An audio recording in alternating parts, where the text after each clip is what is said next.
Una de las historias más conocidas de la Biblia es la historia de David contra Goliat, la cual se narra en el primer libro de Samuel, capítulo 17. Es sencillamente emocionante. De verdad, cuando leemos la historia, nos quedamos sorprendidos de cómo un joven valiente se enfrenta a un gigante de casi 3 metros de estatura, con una armadura que pesaba más de 50 kilos. Un gigante que había desafiado al ejército judío durante 40 días en aquel valle, en el cual se efectuaría la batalla entre David y Goliat.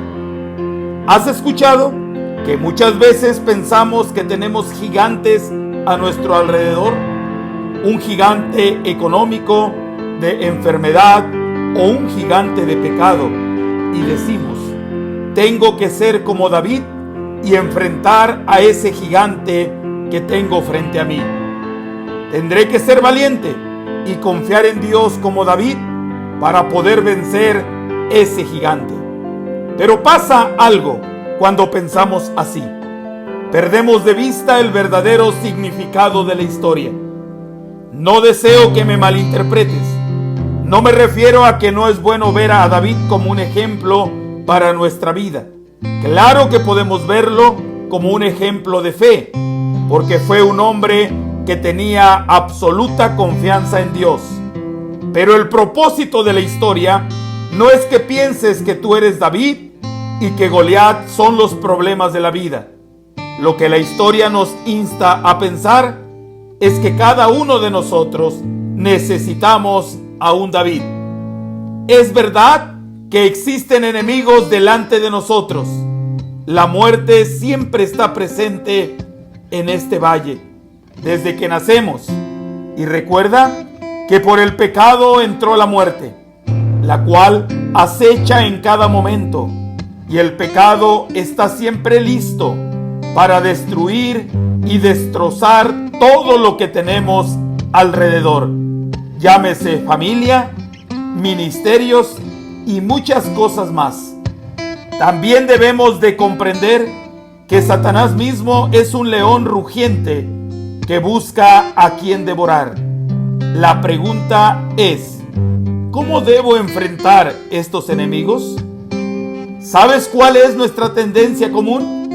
Buscamos nuestras propias maneras para enfrentar a dichos enemigos, luchando con nuestras propias fuerzas. Pero como queremos escucharnos espirituales, decimos: todo lo puedo en Cristo que me fortalece. Y muchas veces nos parecemos a los israelitas con el arca del pacto, que pensaron que con solo llevarla a la batalla iban a ganar.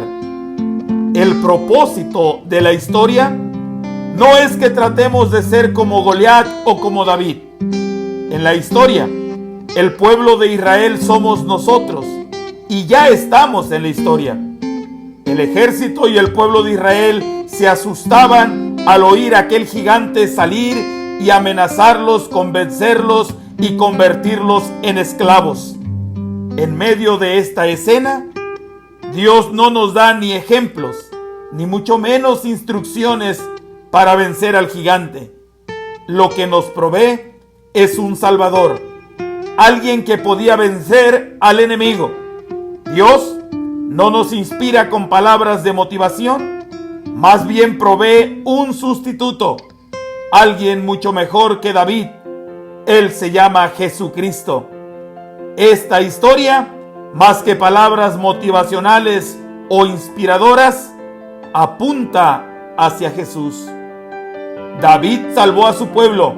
Jesús salvó a su pueblo muriendo, siendo sepultado y resucitado al tercer día. David pasó por el valle de la sombra de muerte por Israel.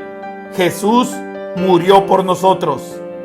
David observó el desprecio de sus hermanos. Jesús, el Mesías, fue despreciado por todos. David venció al gigante terrenal. Jesús venció al gigante de la muerte.